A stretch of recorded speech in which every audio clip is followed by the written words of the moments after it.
prática amorosa. São os bons encontros que produzem coisas boas. Do contrário, só produz mais adoecimento. Os maus encontros, eles só vão produzir mais feridas dentro dessa pessoa. O que a gente tem que fazer aqui é produzir sempre bons encontros a partir das conexões que a gente faz. Tá certo? E era isso que eu tinha para falar para vocês hoje, gente. Vocês têm alguma pergunta, alguma coisa, algum comentário que vocês querem fazer? Eu tenho... Boa noite a todos. Eu sou Lauro, estou falando aqui de São Paulo. Eu tenho duas perguntas, na verdade. A primeira é, você comentou aqui sobre o TDAH, né? Uhum. Antigamente, a gente não ouvia falar em TDAH. O fato disso é que a doença não era conhecida, ou a pessoa pode desenvolver o TDAH, como você citou aqui, que hoje todo mundo faz 3, 4 funções ao mesmo tempo, isso as tornam desatentas, e aí você pode desenvolver. Isso é possível? Essa é a pergunta número 1.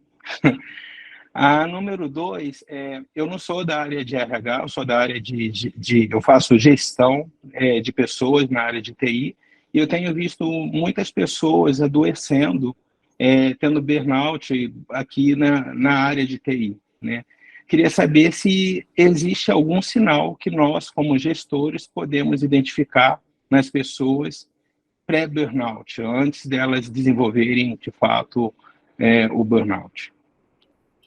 Então, TDAH, ele tem qualquer tipo de doença mental, neurológica, ela tem uma predisposição genética, né? A gente desenvolve a depender do ambiente. É claro que com a mudança que a gente vê hoje, essas coisas vão aparecer com muito mais facilidade, né? Não é que elas não existiam antigamente, elas existiam, mas em menor proporção. Que nem hoje a gente falar sobre uma paralisia corporal por conta de uma psicose, né? Hoje em dia a gente quase não vê isso.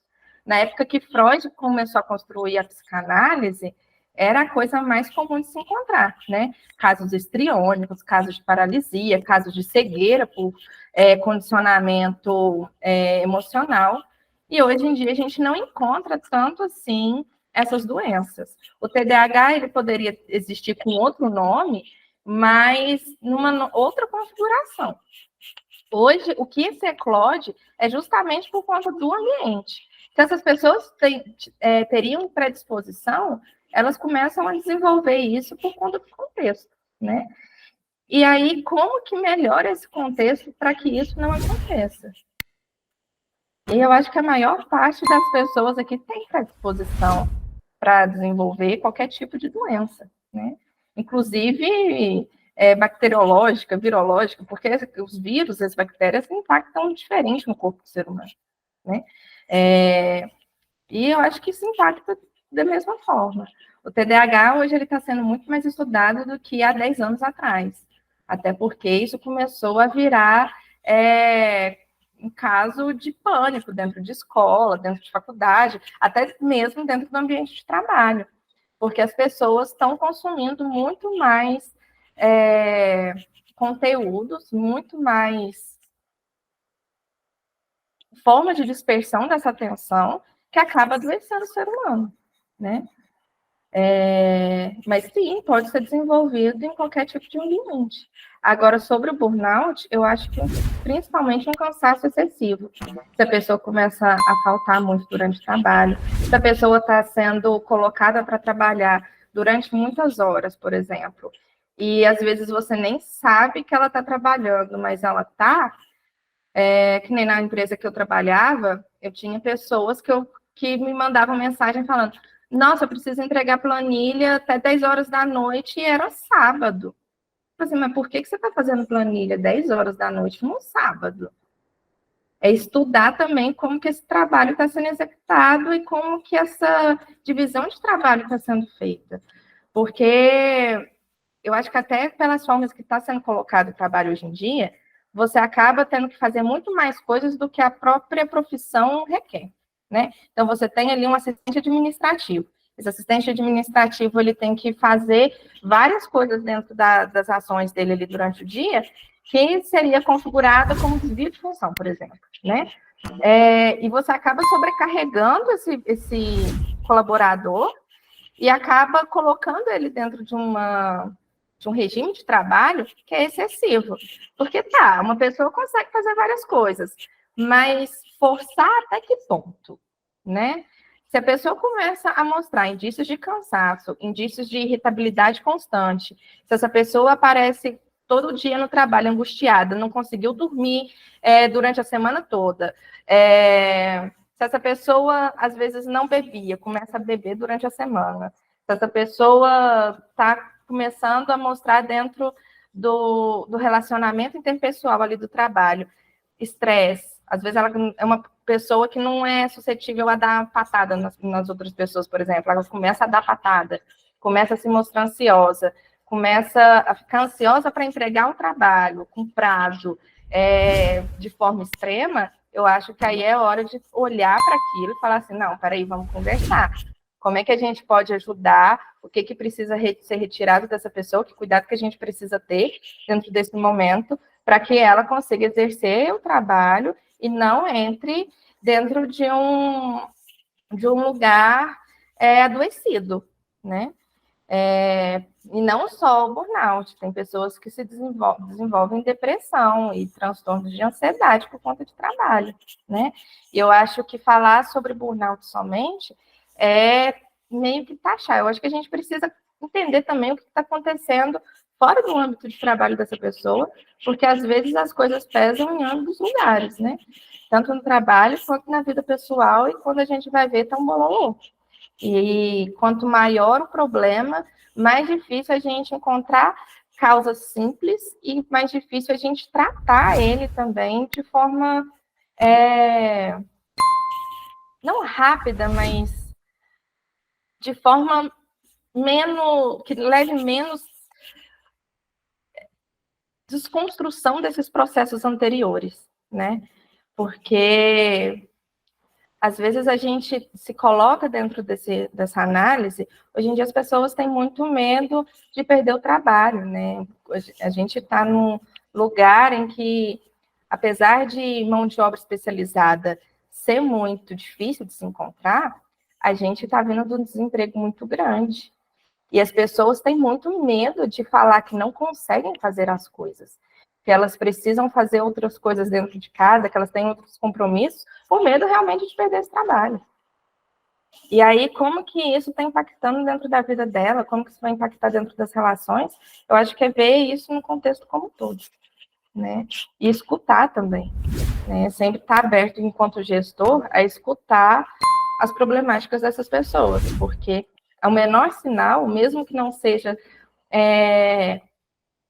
uma causa do trabalho, quando é alguma coisa externa, também vai impactar na produtividade dessa pessoa, independente de ser burnout ou não.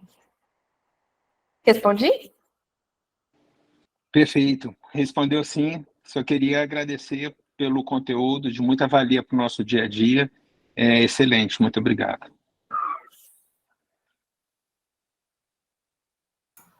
Letícia, eu vou ler o comentário aqui da Bruna. Uhum. Olá, sou Bruna, falo de João Pessoa. Gostaria apenas de agradecer e dizer o quão importante foi refletir sobre esses pontos do início da profissão. Me formo esse ano e estou muito feliz. A coisa boa, Bruna, bem-vinda, né? Já quase formando aí, né? É muito gostoso essa parte. Apesar de ser um processo meio ansioso, eu acho que traz muita coisa boa.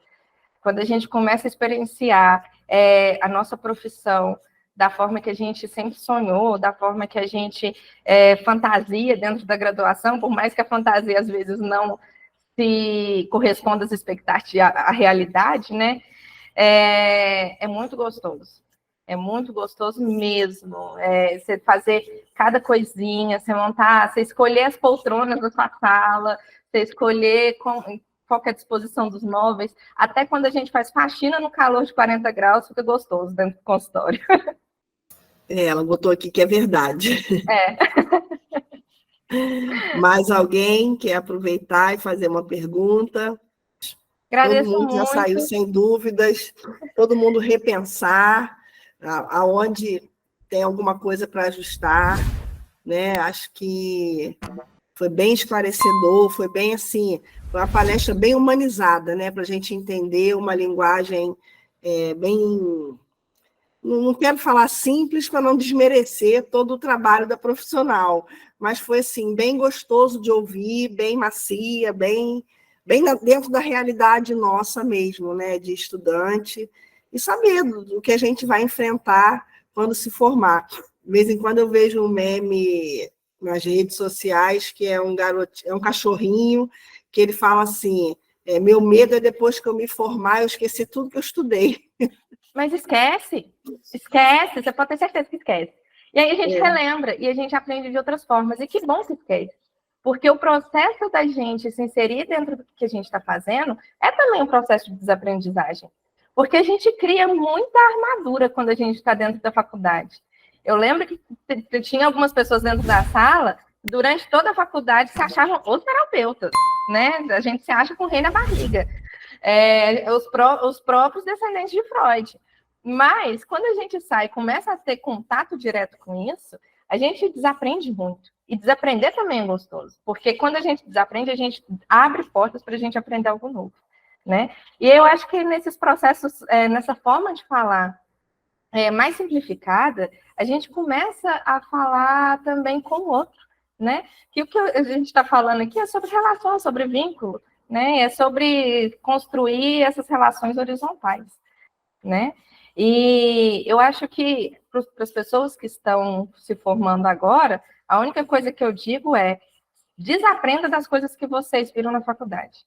Abram-se para aprender coisas novas, releiam os textos que vocês vão reler, os livros que vocês vão reler, não vão ser os mesmos, porque cada contato que a gente tem com os autores que a gente estuda se torna outro livro, se torna outra ótica, e isso também é muito gostoso, da gente poder entrar em contato de diferentes formas o tempo todo com a nossa profissão e com o que a gente faz.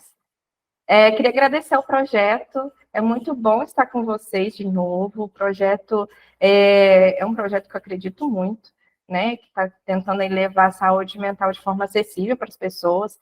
É sempre muito gostoso estar com vocês são sempre muito cuidadosas com a gente, né? Sempre respondendo nos grupos, e é sempre um prazer muito grande poder contribuir com vocês aí, tá? E é isso. A gente que agradece. É uma honra ter você com a gente. Muito obrigada. Gente, boa noite para vocês todos, tá? Bom finalzinho de noite, boa semana para todo mundo. Fiquem bem. Sim, boa noite para todos. Beijo. Até a nossa próxima.